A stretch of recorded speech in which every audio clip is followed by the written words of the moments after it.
And it brings into one of my points is, when you're looking at a comic, how much does a person draw you in?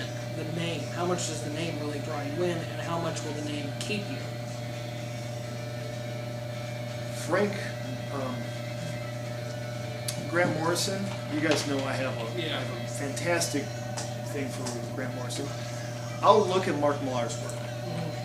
And his stuff with Ultimates was enough that if his name was on an Ultimates title, I would pick that up. Warren Ellis, I'll always kick myself that I don't buy. Keith Giffen, because of my love of his work with Justice League, and I've noticed he always delivers. He writes in the style that I appreciate. So yeah, there are some that I will just pick up automatically. See, and that's one thing I've noticed. Like, a good example is I love Scott Snyder. I've always loved Scott Snyder. I started loving him when I started reading American Vampire, and then I liked his stuff that he did with Detective Comics, and I've liked the stuff that he's done with Batman, the stuff he's done with Swamp Thing, and I love his work. And it's one of those things where if I see his name, I will read it. Same with Jeff Lemire. I mean, I certainly will now after what I've seen with his Superboy and his other comic. He's the only reason I picked up Justice League Dark now.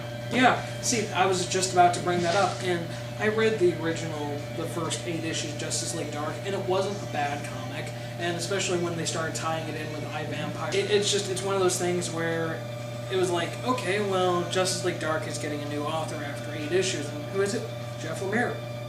Well, you know what? Maybe I'm not going to drop this title after all. I initially picked up Justice League Dark just because it was Peter Milligan. Exactly. Peter Milligan he's famous for, in addition to his stuff for 2000 AD, he did the initial Shade the Changing Man. Mm-hmm. He did that fantastic run of X-Force. Yeah. Which has its own weird history, but that was for a while what I thought was a great Marvel comic, and it probably kept them going at a time when they should have shut down. Yeah. The point I'm trying to say is, so I come at Justice League Dark, I'm like, oh, this is going to be great. I still don't know what I read, but I know a lot of people like it. Alex and Carmen both said they liked it. You liked it? I liked it, but it was one of those titles that I was like, well, you know what? After the start, I'm going to drop it. Mm-hmm. But then it's like, Jeff Lemire is coming aboard. You know what? I'm going to stick with it, and then I was glad I did. Do you know what he's bringing to the Justice League Dark, which I think it needed, I think he's given a real aspect of teamwork and working together, yeah, being an actual working team, not just, I don't want to do this, yeah.